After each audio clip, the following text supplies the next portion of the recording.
but Steve Fisher, for the San Diego State head basketball coach on Scott and BR on the Mighty 1090. Coach Fisher, good afternoon. Hello, Scott. How are you? Doing great, Coach. And one of my old college teammates, a two-time Super Bowl champ, Billy Davis, filling in for Billy Ray today. Hey, Coach, how you doing? I have been listening, Billy. As I'm learning a little bit about you as I drive home. Oh, that's awesome. Hey, this is my bio. I'm giving it to you. This is my resume. My resume to San Diego. That's good. Thank you. Well, Coach, I'm curious. Are you watching the NBA playoffs? I have been, and like most of San Diego, I'm pulling for Kawhi Leonard and the Spurs. Boy, they took apart Oklahoma City last night in a playoff game, 112-77. When, by the way, Kawhi only scored like 4 points. I think that whole Serge Ibaka thing for Oklahoma City, I just don't know how you can lose a player that important to your team and expect to win in the Western Conference Finals. What do you think, Coach? He was a big factor for them, not only in the playoffs, but they beat the Spurs 4 straight times this year, and they gave his stat line, which was pretty impressive. So, yes, I would agree with you. They missed him, and it showed that they missed him a whole lot right now. Isn't it? I mean, as a coach, and I know from the outside looking in, but as a coach from your perspective, isn't this a little ridiculous that they are this bad given one guy that is out? I mean, that doesn't really say much for their bench players.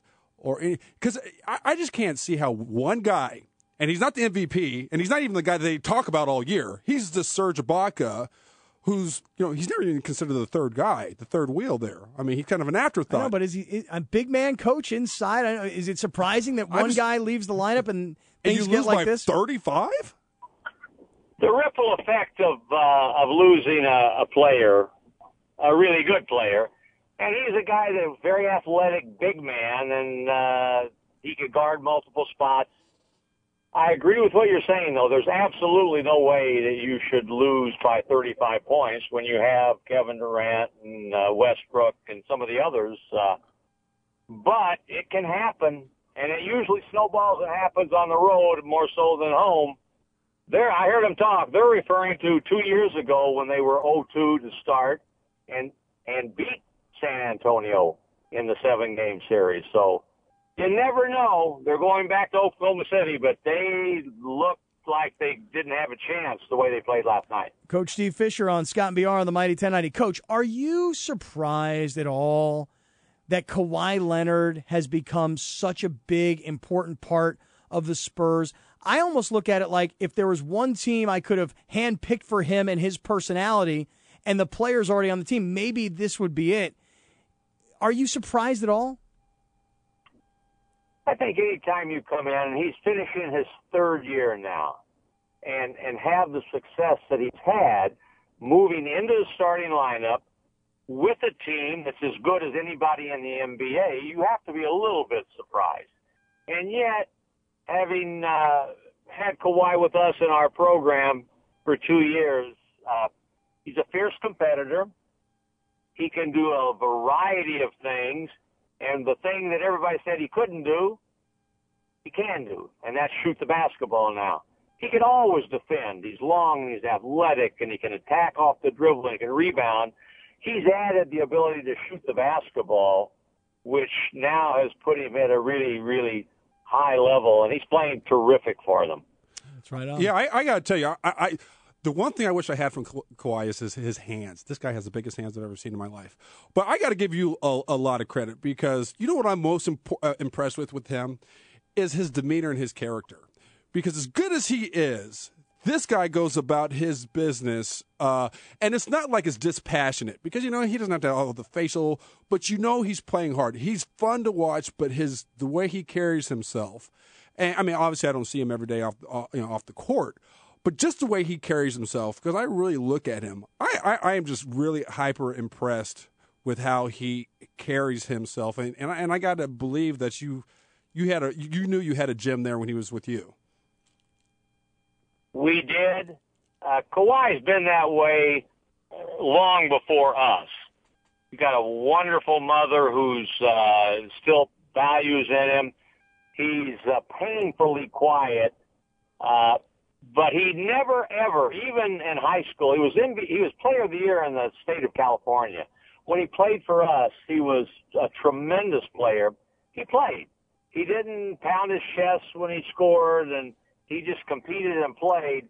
And, Scott, your comment about you could not have handpicked a better organization for him to become a part of, led by Tim Duncan, but then you have Ginobili and Parker and Popovich, to where you have to conform to the way they do things. But that's how Kawhi was when he went in there. So perfect organization for him, and he has added immensely to the quality of that team.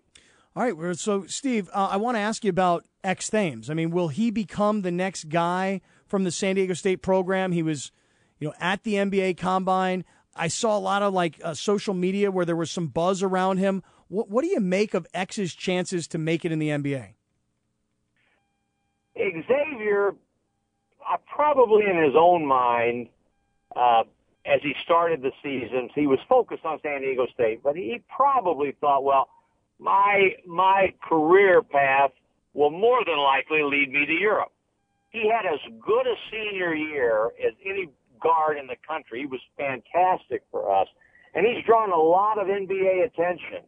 He got invited, as we all know, to Chicago to the Combine. He shot the ball exceptionally well there. They've turned into a little bit, Scott and Billy, like the NFL, and I don't know that it's good, but they hang so much on your vertical and what you do in these runs and that sort of thing, rather than say, can you play basketball? Mm-hmm. X can play basketball. This is a draft that's loaded.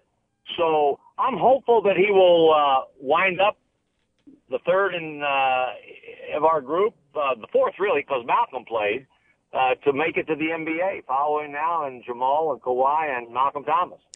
Boy, I'll tell you what, nobody of all those guys that you mentioned, nobody ever created sort of the love affair with the Aztec basketball team. As great as Kawhi was for 2 years, and Jamal had some spectacular dunks, but nobody ever connected with the crowd the way X Thames did. So I know a lot of us are really cheering for him, Coach, and just wanted to get your opinion on what you thought might happen.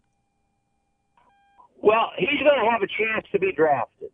I would say, from what I'm hearing, probably if he's drafted, it'd be mid-second round, late second round. But even if he's not, he will go to a camp. And I believe if they select the right camp, or if he's picked by the right team for him, he's got a great chance to make an NBA roster. He can play. He can run a ball club. He can shoot. He can create off the dribble. He's got size.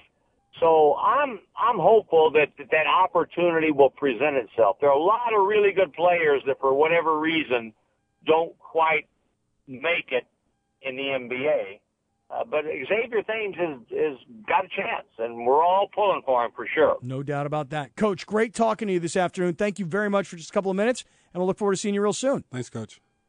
Okay, gang. Thank you for having me on. You got it.